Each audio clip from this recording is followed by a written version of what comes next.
সম্প্রতি দিল্লিতে বিজেপির জাতীয় কর্মসমিতির অধিবেশনে উঠে এসেছিল সন্দেশখালী প্রসঙ্গ। এবার সন্দেশখালীর ক্ষোভকে হাতিয়ার করে আক্রমণের ঝাঁজ সপ্তমে নিয়ে যেতে চাইছে বিজেপি।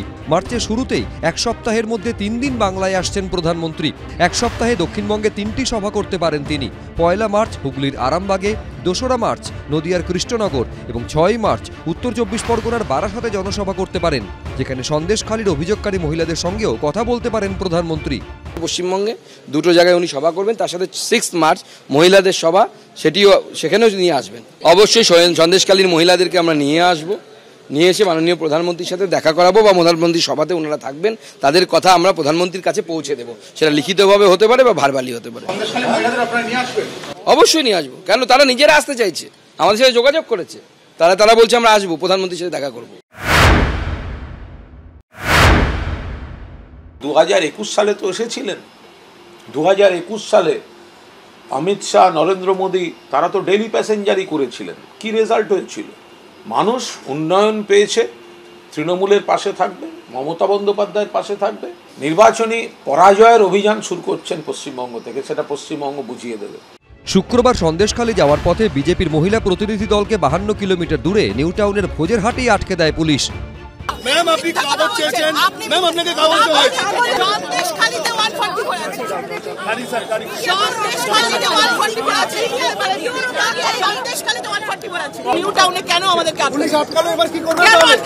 সন্দেশখালী যাওয়ার কথা বিজেপির মহিলা প্রতিনিধি দলের, এবং সেজন্য সায়েন্স সিটি এলাকায় যেখানে 12ই ফেব্রুয়ারি আটকে দেওয়া হয়েছিল বিজেপি বিধায়কদের, সেই এলাকাতেই কিন্তু গার্ডরেল দিয়ে এবং পুলিশের বাহিনী মোতায়েন রেখে তাদের বাধা দেওয়ার পরিকল্পনা ছিল পুলিশের। সেই কারণেই হঠাৎই রুট বদল করলেন বিজেপির মহিলা প্রতিনিধি দলের সদস্যরা, এবং যেমনটা জানা যাচ্ছে তাদের নিউ টাউন দিয়ে ভোজের হাট হয়ে তারা যাচ্ছেন ধামাখালির পথে। আপনারা যেটা করছেন অসাংবিধানিক কাজ করছেন। আপনারা চাইছেন আমরা বাড়ি থেকেই না বেরোই।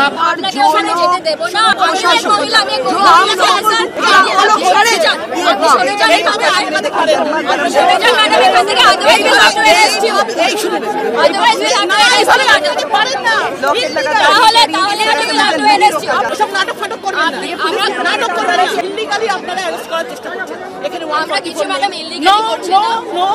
মানে যখন তৃণমূল ছিল তখন আইন শৃঙ্খলা জায়গায় তখন ঢোকা দিলেন কেন?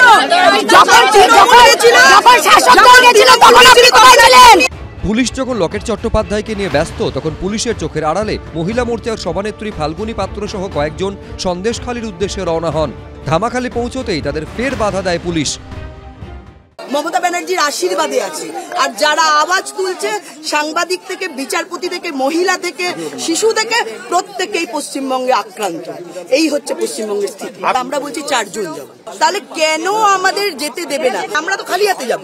লকেট চট্টোপাধ্যায় হুগলির সাংসদ, তাকে হুগলির মানুষই পোস্টার পড়ে সাংসদ কোথায়, তাকে দেখা যায় না। তিনি রাজ্যের বাইরে ঘুরে বেড়ান, তিনি গেছেন সন্দেশখালী। কোথায় ছিলেন লকেট?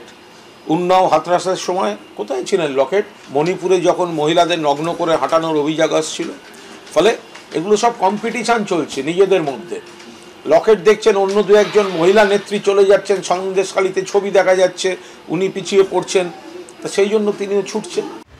ধামাখালি থেকে সন্দেশখালীর দিকে আর এগোতে না পেরে বেড়মজুর 1 নম্বর পঞ্চায়েতের উদ্দেশ্যে রওনা হন ফাল্গুনী পাত্ররা।